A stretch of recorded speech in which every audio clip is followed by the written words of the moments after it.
পটুয়াখালী 250 শয্যা বিশিষ্ট হাসপাতালের অভ্যন্তরে চুক্তিভিত্তিক ইজারা নেওয়া একটি ঔষধের ফার্মেসিতে সরকার পতনের দিন রাতেই হামলা করে দুর্বৃত্তরা।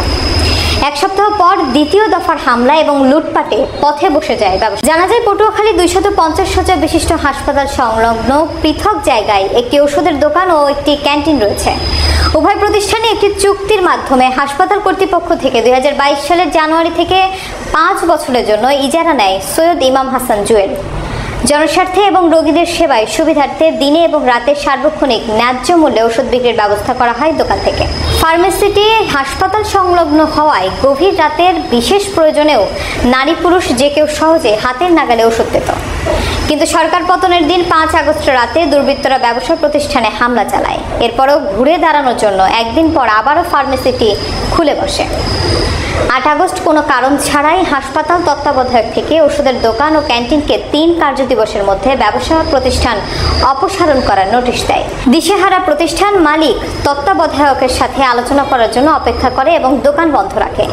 কিন্তু দ্বিতীয় দফায় 1 সপ্তাহ পর 14 অক্টোবর গভীর রাতে ভেকু মেশিন দিয়ে ওষুধের দোকানটি গুড়িয়ে দেয় এবং মালামাল লুটপাট করে। এতে প্রায় প্রতিষ্ঠানটি 20 লক্ষাধিক টাকার ক্ষতি হয়।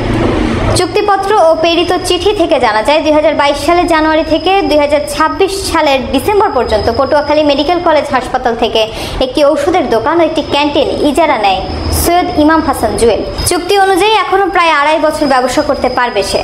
যে কারো প্রয়োজনে 2 মাস সময় পাবে দোকান খালি করার জন্য।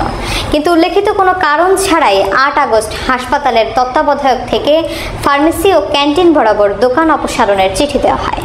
এতে উল্লেখ করা হয় আগামী 3 কার্যদিবসের মধ্যে SH ফার্মেসি ও SH ক্যান্টিনটি অপসারণ করা না হলে যথাযথ আইনানুগ ব্যবস্থা নেওয়া হবে। এ ব্যাপারে ক্ষতিগ্রস্ত ব্যবসায়িক জুয়েলের শ্বশুর বলেন, এই ব্যবসা প্রতিষ্ঠান থেকেই জামাই এবং আমার পরিবার চলত। দুর্বৃত্তদের হামলা এবং লুটপাটে আমরা এখন পথে বসে গেছি। ক্ষতিপূরণ সহ এখানে যেন আমরা আবার ব্যবসা করতে পারি সরকারের কাছে এই দাবি জানাই।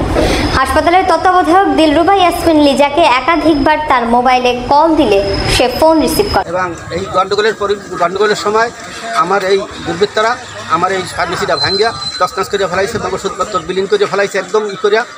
এবং আমার সামনে এখনও 2.5 বছর ইজারা আমার আছে সামনে, যাতে আমি 2.5 বছর করতে পারতাম। কিন্তু তারপরও তারা এখানে হাসপাতালে ঢুকিয়া হাসপাতালের ডাইরেক্টর দিয়া একটা অর্ডার করাইছে যাতে আমি এখানে ফার্মেসি এবং ক্যান্টিন না দিতে পারি।